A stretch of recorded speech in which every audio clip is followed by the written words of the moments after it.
4 দশক আগে রক্তক্ষয়ী যুদ্ধে মুখোমুখি ছিল ইরান ও ইরাক, কিন্তু সময়ের সঙ্গে বদলে গেছে দুই দেশের সম্পর্কের বাস্তবতা। মার্কিন হামলায় নিহত ইরানের ধর্মীয় সর্বোচ্চ নেতা আয়াতুল্লাহ আলী খামেনির শেষ যাত্রায় দেখা গেছে সেই চিত্রটাই। বিশ্লেষকদের মতে এটি শুধু ধর্মীয় শোক নয়, বরং যুক্তরাষ্ট্রকে দেয়া ইরানের আঞ্চলিক প্রভাব ও রাজনৈতিক অবস্থান প্রদর্শনের একটি গুরুত্বপূর্ণ বার্তা। 4 দশক আগে রক্তক্ষয়ী সংঘাতে জড়িয়েছিল ইরান ও ইরাক।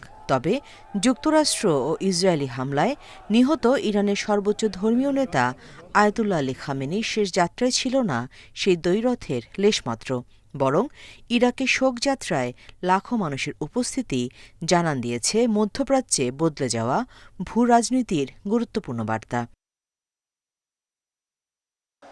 বিশ্লেষকদের মতে এটি শুধু ধর্মীয় শোকানুষ্ঠান নয়, বরং ইরানের আঞ্চলিক প্রভাব প্রদর্শনের একটি সুপরিকল্পিত রাজনৈতিক বার্তা।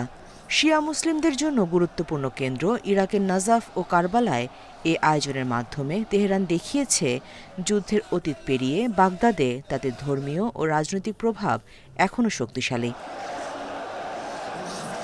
ইরানের কূটনীতিকের দাবি, এই শোকযাত্রার অন্যতম উদ্দেশ্য ছিল যুক্তরাষ্ট্রকে বার্তা দেয়া। তার মতে, বাগদাদে ওয়াশিংটনের দীর্ঘদিনের প্রভাব থাকা সত্ত্বেও ইরাকের রাজনৈতিক ও সামাজিক কাঠামোতে তেহরানের অবস্থান এখনও গুরুত্বপূর্ণ।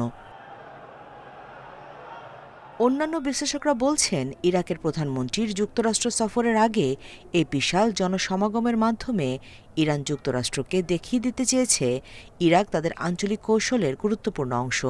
একই সঙ্গে তেহরান বার্তা দিতে চেয়েছে মধ্যপ্রাচ্যে তাদের প্রভাব সীমিত করা সহজ নয়। তবে শোকযাত্রা ইরাকের অভ্যন্তরীণ বিভাজনও তুলে ধরেছে। শিয়া সম্প্রদায়ের অনেকে এটিকে ধর্মীয় সংহতির প্রকাশ হিসেবে দেখলেও ইরাকি জাতীয়তাবাদীদের একটি অংশ দেশটিতে ইরানের প্রভাব নিয়ে উদ্বেগ প্রকাশ করে আসছে। Nusrat Serin, independent news.